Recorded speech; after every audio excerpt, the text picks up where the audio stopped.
Hello everybody, my name is Suman Dua. I'm a registered migration agent at Nationwide Migration and Education. In this video today, I want to give you some information regarding the New South Wales Government's International Students Arrival Plan, which was announced on 10th of June. I will also be answering some of your frequently asked questions regarding this plan. So New South Wales Government has recently announced its pilot program under which 250 students will be arriving into New South Wales every fortnight on chartered flights.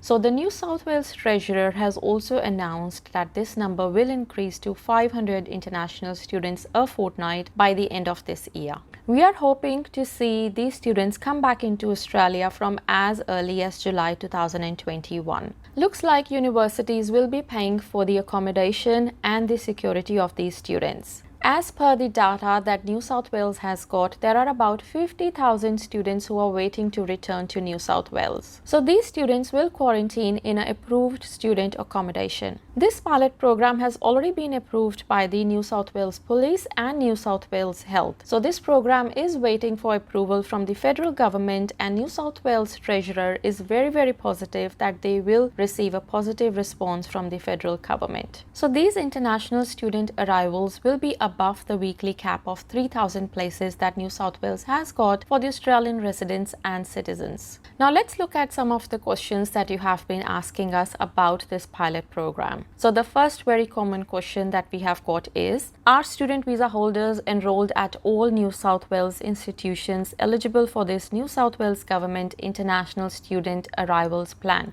So the answer to that one is no, because only the students who are enrolled in the public universities at New South Wales or one of the 5 private approved providers, they will be contacted by their universities regarding this plan. So the next question I have is, which student nationalities are eligible for this New South Wales Government International Student Arrivals Plan? So initially the passport holders from China, Hong Kong, Malaysia, Singapore, South Korea and Vietnam will be eligible. So later they will look at India and Nepal to be added in the list as well, but it will also depend on the public health situation in those countries.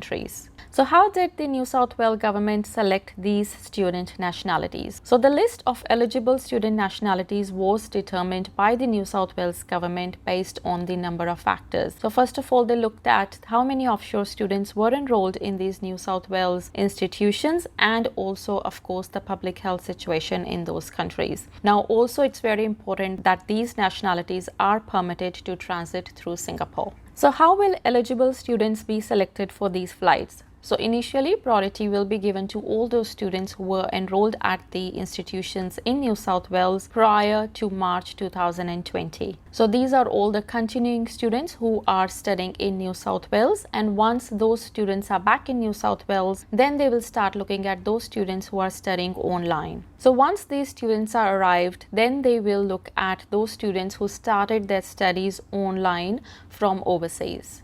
So how do eligible students register their interest in participating?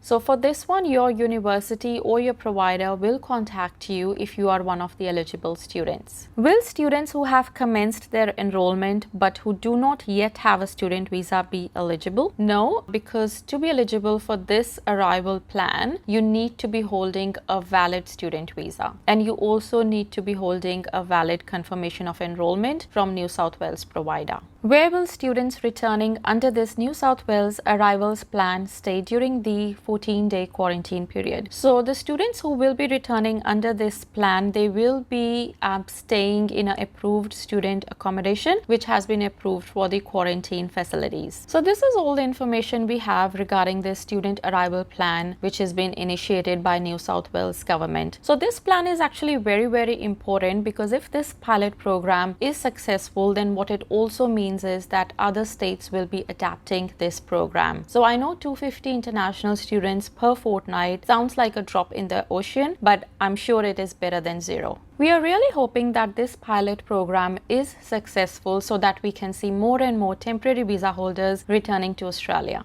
If you have any questions, please get in touch with us. Stay updated about Australia's immigration. Make sure that you subscribe to our channel.